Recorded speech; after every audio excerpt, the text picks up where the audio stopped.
আগে দেখতাম কি কিছু হলেই কাগজটা নিয়ে তারা পুলিশ বক্সে চলে যেত। আমরা এটা চাচ্ছি না। যা হবে জনগণের সামনে হবে, পিছনে কিছু হবে না।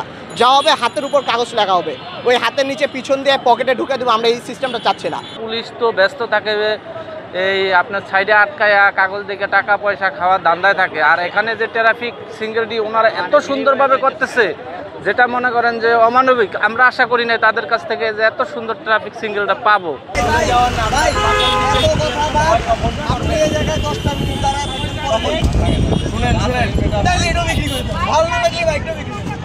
আমরা চেষ্টা করছি যাতে যেসব ট্রাফিক রুলসগুলো আছে সেগুলো ইমপ্লিমেন্ট করা যায়। আর আমরা যেহেতু এখানে অনেকেই আছি তাই আমাদের খুব একটা প্রবলেম হচ্ছে না, যেটা আসলে একজন অন্য ট্রাফিক পুলিশদের প্রবলেম হয়। তাদের জনসংখ্যা কম থাকে, 2-3 জনের আসলে এত কিছু মেনটেন করা সম্ভব না। কে সিগন্যাল ব্রেক করছে, কে একটু পাশ কাটিয়ে চলে যাচ্ছে, এগুলো যেরকম আমরা 20-25 জন মিলে মনিটর করতে পারছি, তাদের পক্ষে এটা সম্ভব হয় না। ইনফ্যাক্ট একটু আগে আমার মা এসে আমাদেরকে খাবার দিয়ে গেছেন এবং তারা খুবই প্রাউড যে আমরা এই কাজটা করছি। কিন্তু আন্দোলনের সময় আমার ফ্যামিলি আমাকে নিয়ে খুবই ভয় ছিল যে আমি যদি বাইরে যাই আমি বেঁচে ফিরবো কিনা। এই ভয়টা এখন নেই। তারা বুঝতে পারছে যে আমাদের দেশটা কতটা মুক্ত এবং স্বাধীন এবং আমরা এখানে কতটা নিরাপদ। আগের ট্রাফিক সিস্টেম খারাপ ছিল তা বলবো না, আগের ট্রাফিক সিস্টেমও ভালো ছিল, বাট জনগণ এই ট্রাফিকদের উপর একটা ক্ষোভ ছিল। তারা যে রাস্তার মধ্যে আটকে যে গাড়ির থেকে যে টাকাগুলো তুলতো, মানুষকে হয়রানি করতো, এগুলো কি জনগণের প্রতি একটা ক্ষোভ ছিল। এই জন্য তারা ট্রাফিকদের মানতো না। বাট আমাদের প্রতি তারা খুবই সদয় ব্যবহার করছে, ভালো ব্যবহার করছে। তারা আমাদের সাথে ট্রাফিকের রুলগুলো মেনটেন করার চেষ্টা করছে।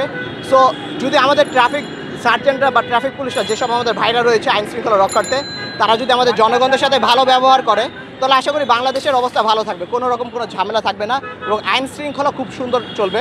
কোনো রকম টাকা পয়সার জন্য গাড়ি আটকানো হচ্ছে না। গাড়ি প্রবলেম হচ্ছে, আমরা তাদেরকে বুঝিয়ে ছেড়ে দিচ্ছি, বাট আমরা তাদেরকে বলতেছি না যে আপনারা আমাদের সাথে পুলিশ বক্সে আসেন। আগে দেখতাম কি কিছু হলেই কাগজটা নিয়ে তারা পুলিশ বক্সে চলে যেত। আমরা এটা চাচ্ছি না।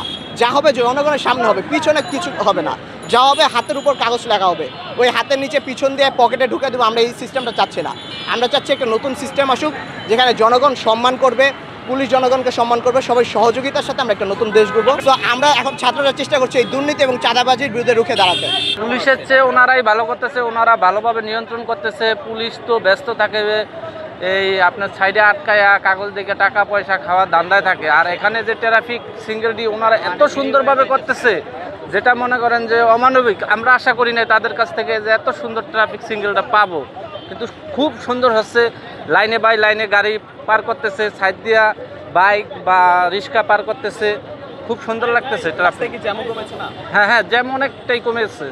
জ্যাম ওনারা খুব সুন্দর ব্যবস্থাপনা, ছাত্ররা ট্রাফিক সিঙ্গেল ব্যবস্থাপনাটা খুব ভালো করতেছে। আমরা যেটা দেখতেছি রোডে ঘাটে চলি এখন শান্তি পাচ্ছি। এখন ট্রাফিক সিস্টেমটা ওনারা যেভাবে করতেছে, নিয়ন্ত্রণ করতেছে, আমরা তো এতটুকু আশা করি নাই ওনাদের কাছে। তার চেয়ে যা আশা করি নাই তার চেয়ে বেশি পাচ্ছি তাদের কাছে। আমরা চাই নতুনভাবে যে ওনারা পুলিশরা যে একটা দাবি করছে যে নতুনভাবে ওনারা পুলিশ সাজাবে, আবার নতুন করে সাজাইয়া সুন্দরভাবে যে ওনারা ভালোভাবে দায়িত্ব পালন করে, ওইভাবে আমরা দেখতে চাই।